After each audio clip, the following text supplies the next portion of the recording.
Apartamento, o prédio todo era um apartamento de família, entendeu? Assim, meu bisavô tinha uma casa aqui, que existe ainda, e o terreno da casa foi usado para construir esse prédio, e todas as pessoas que moravam nesse prédio originalmente eram pessoas da família. Aos poucos os apartamentos foram vendidos, e esse apartamento, que é do meu pai, é um dos poucos que ainda sobrevive com a família.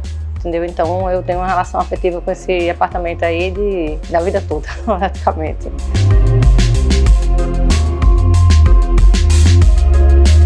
Eu costumo frequentar as galerias aqui de Recife, costumo frequentar bastante museu, levo minhas crianças sempre que tem, meus filhos. Gosto muito do que dialoga com a cultura popular, né? Então, sempre que tem alguma exposição de, por exemplo, estandartes de Manuelzinho Salustiano, eu vou. E tenho muitos amigos também que são artistas plásticos, então estou em um diálogo constante aí com a linguagem. Mas me atraio mesmo assim por essa coisa da arte que convencionou-se a chamar de arte popular, né? Que é uma arte mais genuína, né? Assim, não sei se a palavra seria genuína, mas assim, mais primitiva, mais naif. Eu viajo muito pelo interior do estado, viajo para outros lugares do Brasil também, então sempre que eu estou numa feira, numa beira de estrada, tem alguém com um santo de barro, eu disse, é meu. Gosto muito. Eu acho que o pessoal da Usina de Arte tá mandando muito bem. E é da minha prima também, né? Uma iniciativa dela com o marido, dos meus primos, na verdade. Então, costumo muito levar as crianças para lá por conta também de uma relação que eles trabalham com a comunidade muito diretamente e das oficinas. Então, quando tem os festivais, a gente vai, meus filhos participam também das oficinas, entendeu? Então, eu acho que tá bem interessante o que o pessoal está fazendo lá. Pela relação com a arte contemporânea, mas também pela relação com o trabalho que eles fazem diretamente com a comunidade de lá, né? Então, assim, tem muita gente que está trabalhando lá, que não se enxergava como artista e que hoje está investindo aí nesse campo.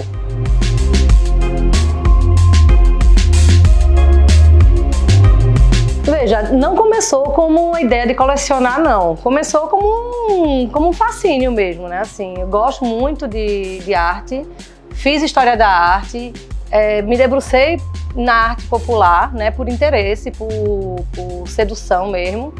E aí, na medida do possível, dentro do meu poder aquisitivo também, eu ia adquirindo peças ao longo da vida. Então, esse apartamento foi todo montado com minhas histórias de viagens. Muita coisa eu ganhei também, né? Minha avó era uma grande apreciadora de arte, então tem muita coisa que ela me deu, né? Mas foram coisas que eu fui comprando, adquirindo ao longo da vida mesmo, da vida adulta. Acho que essa relação começou depois que eu saí de casa e que comecei a querer montar a minha casa. E aí montar a minha casa do jeito que eu gosto, a partir das coisas que eu acho bonita, interessante, etc. E aí foi.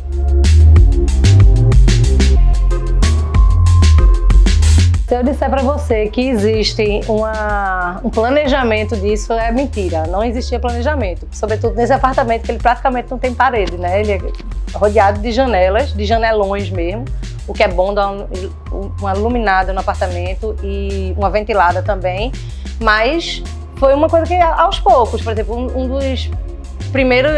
uma das primeiras obras que eu adquiri foi esses quadros de Ariano Suassuna, que foi herança de vovó. Uma vez eu estava com ela, eu trabalhava na Fundagem, no laboratório de restauração de obras de arte, e esses quadros estavam todos mofados dentro da caixa original dele. E aí eu mexi nas coisas dela e disse, vó, tá tudo mofado, deixa eu levar lá para a Fundagem. Eu restauro e depois que eu restaurar eu levo lá para casa. Ela disse, filha da puta. Já tava querendo dar alguém nas minhas coisas, eu disse, vó, não guardado dentro de uma caixa. Aí ela disse, tá bom, vai, leva. Aí, daquele jeito bem dela, assim, que ela era toda... E aí pronto, assim, a única parede que era possível era essa. E aí as coisas foram criando, os espaços foram criando formatos e identidades à medida que eu ia ganhando e comprando. E disse, pá, isso aqui vai ficar bem aqui, isso aqui vai ficar bem aqui. E você vai ver que é bem aleatório, na verdade, assim, não tem uma lógica mesmo, não. Inclusive, às vezes eu mudo. Sabe assim, tem quadros que ficam na parede e depois eu olho se aqueles quadros vão ficar melhor nessa outra parede aqui. Aí tem uma mudança e tal. Mas não tem nada planejado, não. É uma coisa que eu vou adquirindo e vou incrementando, botando aqui, botando ali. Mais assim mesmo.